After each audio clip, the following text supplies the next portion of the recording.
Le un pas de patinage. Maintenant que nous maîtrisons la technique de base pour les bras et pour les pieds, entrons enfin dans le vif du sujet avec le un pas de patinage. Cette puissante technique est la meilleure pour le terrain plat et les montées légères. Elle peut être utilisée à vitesse constante en mettant l'emphase sur un long glissement ou pour permettre une accélération en augmentant la cadence et en réduisant le temps de glisse. Le bon équilibre est essentiel à la réalisation de cette technique. Il est préférable d'enseigner cette technique en premier lieu afin que l'athlète apprenne à utiliser simultanément les deux côtés du corps. Le mouvement des jambes dans le un pas de patinage est le même que celui que nous venons juste de décrire.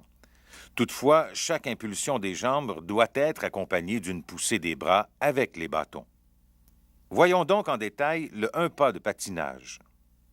Étape 1, le mouvement débute en position de double poussée, mais le poids du corps repose sur un seul ski, celui qui fera la prochaine propulsion.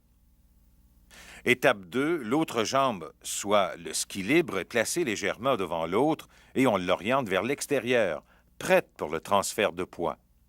Étape 3, le haut du corps débute la double poussée. Avec l'extension des bras, le skieur commence à se déplacer au-dessus du nouveau ski qui glisse.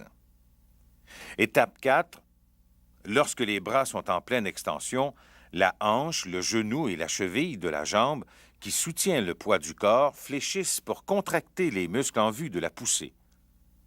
La propulsion avec cette jambe d'impulsion débute vers la fin de la double poussée des bras de la façon suivante. D'abord l'extension de la hanche, ensuite du genou et finalement de la cheville. Le skieur transfère son poids vers l'avant et sur le côté, sur le ski qui glisse. Observez maintenant de face le même mouvement. Extension dans l'ordre des articulations de la jambe et transfert de poids à l'autre jambe. Le transfert de poids sur ce nouveau ski est possible grâce à une rotation des épaules et du torse vers la jambe qui glisse et qui est légèrement fléchie, de sorte que les orteils, le genou et le nez sont alignés verticalement.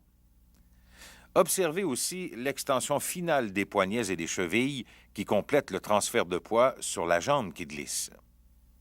À ce moment, les bras ont terminé leur rapide extension et débutent le recouvrement en préparation pour leur prochaine poussée.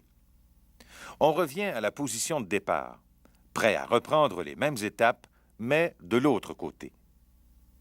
Maintenant que nous connaissons le un pas de patinage, voici comment l'enseigner. Encore une fois, l'apprentissage doit être progressif. Suivez les étapes suivantes avec vos skieurs en apprentissage. Étape 1, après avoir démontré le mouvement, demandez au skieur de simuler le mouvement sans ses bâtons. Cette simulation lui permettra d'intégrer le mouvement sans souci de résultat. Étape 2, après quelques répétitions, demandez au skieur de simuler le mouvement, mais cette fois avec ses bâtons en main. Faites répéter ce mouvement à quelques reprises à vos skieurs et demandez-leur ensuite de refaire le mouvement au ralenti en intégrant la fin de la phase d'impulsion des jambes et de la poussée des bras. Une fois que le skieur est capable de synchroniser l'ensemble des mouvements de cette technique au ralenti, faites-lui faire le même exercice à vitesse normale. Bravo, votre skieur maîtrise maintenant la technique. Toutefois, afin de l'utiliser de cette façon efficace, certains points restent à améliorer. Soulignez maintenant le travail de double poussée du tronc. Pour favoriser le glissement et l'utilisation des abdominaux, le skieur doit, lors du recouvrement, se relever complètement après chaque propulsion. Ses hanches et son bassin doivent être en extension. Faites pratiquer la technique en insistant sur cet aspect. Maintenant que le skieur maîtrise bien son recouvrement, travaillez la propulsion de son tronc et de ses bras afin qu'elle soit la plus puissante et la plus efficace possible. Insistez sur l'importance de ne pas utiliser seulement les bras, mais aussi la puissance du tronc.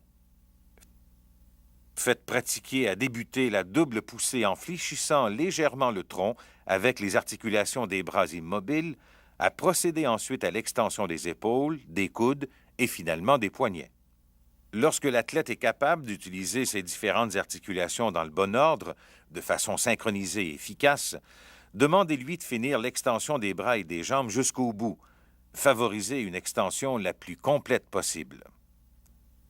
Voilà où se termine notre apprentissage du 1 pas de patinage.